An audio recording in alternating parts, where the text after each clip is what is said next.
স্বাগত জানাচ্ছি BDR cap থেকে আরো একবার। আপনারা দেখছেন যে জুলাই অভ্যুত্থানে আহতরা কিন্তু এখনো শাহবাগ ছাড়েনি এবং তারা কিন্তু এখনো শাহবাগে ছোট ছোট জমায়েত করে রেখেছেন এবং তারা যেমনটি বলছেন যে তারা কিন্তু এখনো শাহবাগের অবস্থান কর্মসূচি কিন্তু ছেড়ে দেয়নি এবং তারা যেমনটি বলছে যে শাহবাগে এর আগে কিন্তু পূর্ব ঘোষিত কর্মসূচির অংশ হিসেবে তারা কিন্তু এখানে অবস্থান কর্মসূচির ঘোষণা করেছিলেন এবং জুলাই গণ অভ্যুত্থানে যারা আহত হয়েছে তারা কিন্তু জুলাই শহীদ স্মৃতি ফাউন্ডেশনের উপর নানা অভিযোগ এনে তাদেরকে যথাযথ সম্মান দেওয়া হচ্ছে না এবং আহতদের নানা প্রকার হয়রানি করা হচ্ছে বলে কিন্তু তারা অভিযোগ করেছেন এবং এখনো পর্যন্ত কিন্তু তাদের যে এখানে শাহবাগের যে জটলা তারা কিন্তু এখনো শাহবাগ এর অবরোধ ছেড়ে দেয়নি এবং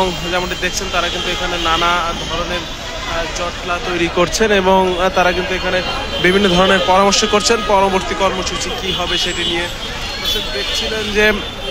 দর্শক দেখছিলেন তাদের যে কর্মসূচি ছিল বিগত বেশ কিছুদিন ধরে কিন্তু তারা এই কর্মসূচি চালিয়ে যাচ্ছে এবং তারা বলছেন যে শাহবাগের তারা কিন্তু অবস্থান কর্মসূচি চালিয়ে যাবে তাদের দাবি না আদায় হওয়া পর্যন্ত। এর আগে দুপুরে কিন্তু তারা 2 দফা দাবি দিয়েছিলেন এবং সেই দাবির অংশ হিসেবে কিন্তু তারা বলেছিলেন যে দ্রুততম সময়ের মধ্যে যেন তাদের দাবি মেনে নেওয়া হয়। তাদের দাবিটি হলো যে তাদেরকে যথাযথ সম্মান, রাষ্ট্রীয় সম্মান প্রদান করা এবং তাদেরকে জুলাই শহীদ স্মৃতি ফাউন্ডেশনের যথাযথ সহযোগিতা নিশ্চিত করা তারা কিন্তু বলেছিলেন। তারা বিভিন্ন নীতি নির্ধারণী পর্যায়ে কিন্তু কথা বলছে।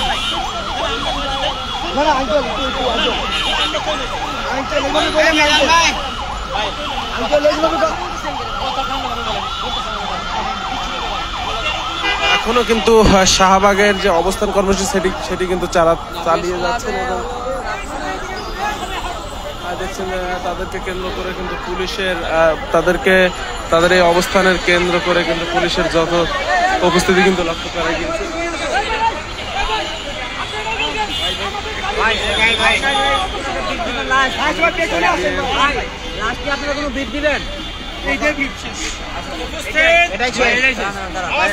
অবস্থান কর্মসূচিতে জুলাই আগস্টের আন্দোলনে আহত যোদ্ধারা আমার, আজকে আপনারা এখানে দেখেছেন আমাদের এই 22,000 আহত যোদ্ধাদের বিবেকের দাবি, আমাদের ন্যায্য দাবি, এই দাবি আদায়ের লক্ষ্যে আজকে প্রেস ক্লাবে সকাল থেকে অবস্থান কর্মসূচি ঘোষণা করা হয়েছিল।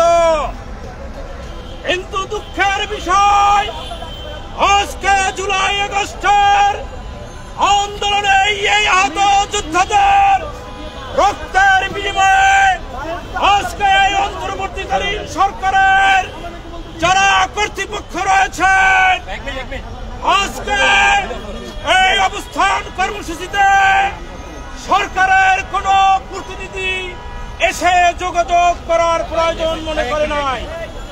দলীয় বক্তব্য দিতেছে না, এইভাবে বক্তব্য দেওয়ার পর মানা বক্তব্য ক্লাম সাউন্ড নিরিবিলি ভাই, আমরা অসুস্থ এখানে জোরে জোরে চিৎকার করে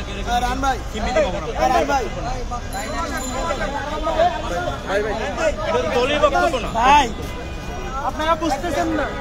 দর্শক দেখছিলেন তারা কিন্তু সর্বশেষ অবস্থান সম্পর্কে কিন্তু তারা তাদের আগামীকালের কর্মসূচি ঘোষণার লক্ষ্যে কিন্তু তারা ব্রিফ দিয়ে যাচ্ছেন এবং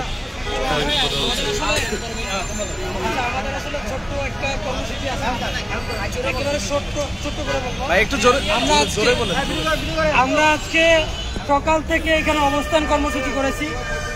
দুঃখের বিষয় এখানে ফেরি পড়া ভাইয়েরা আসার পরেও আমরা সরকার কর্তৃক কোনো ধরনের সুফল পাইনি। তাই আমরা নতুন করে আগামী 2 দিন পর 19 ফেব্রুয়ারি আমরা লং মার্চ টু মুক্তিযোদ্ধা বিষয়ক মন্ত্রণালয়ে আমরা সবাই যাব।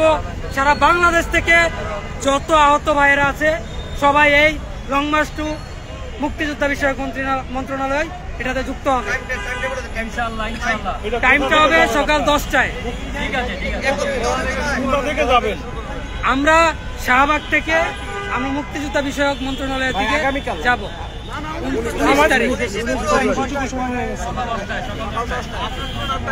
আমার নাম হচ্ছে মোহাম্মদ আরমান।